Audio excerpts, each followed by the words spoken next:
Hello, students. You have literary history in your syllabus, and the main ages which you would be studying are the Elizabethan age, the metaphysical age, and the neoclassical age. So, today I will do the Elizabethan age with you, and I will give you a short introduction of the age so that you get an insight about the poets and their style of writing poetry in this particular age. The Elizabethan age, starting from 1558 to 1603, refers to the reign of Queen Elizabeth I.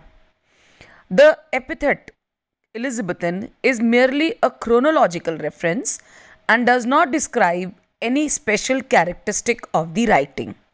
It is characterized by vigorous intellectual thinking, an age of adventure and discovery, a time in which new ideas and new experiences were sought after.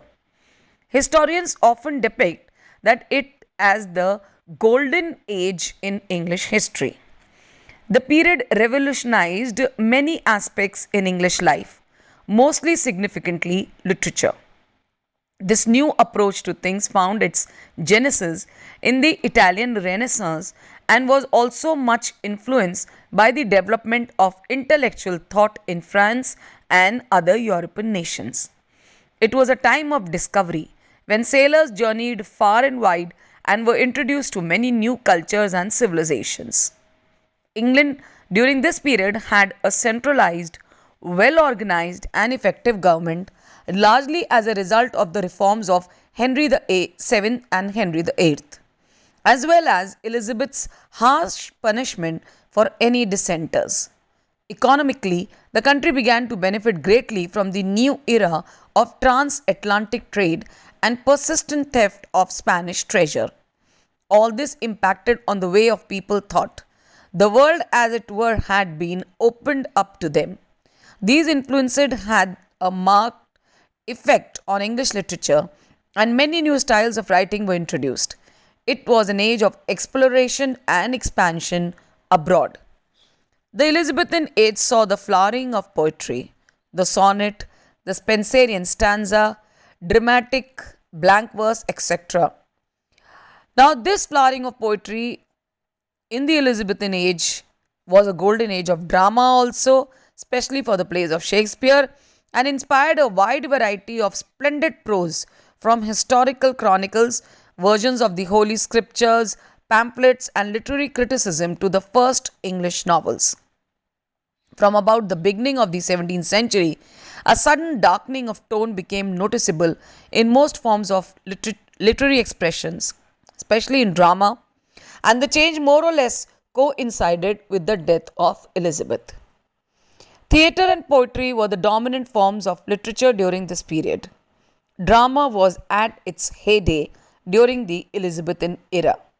In literature, the Petrarchan sonnet was imported and modified by Shakespeare, creating what is now called the Shakespearean sonnet, and the genre of tragicomedy was born. This was a period of great literary creativity and prolific writing. The works included a variety of prose and verse with topics ranging from Platonic idealism to romance to repulsive realism. Romance dominated all type of literature, including drama and plays that were of utmost importance during this time.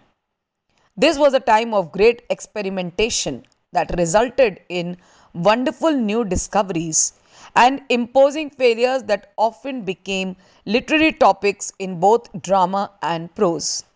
Science, theology, and the geography were the topics of poetry and literature in general. Authors during this era came from all classes, including distinguished courtiers to poor poets who hung out in local taverns, but invariably all were male.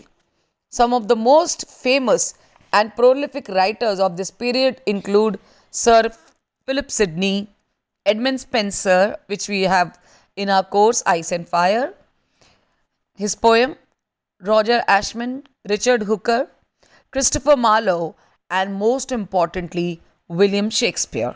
Thank you.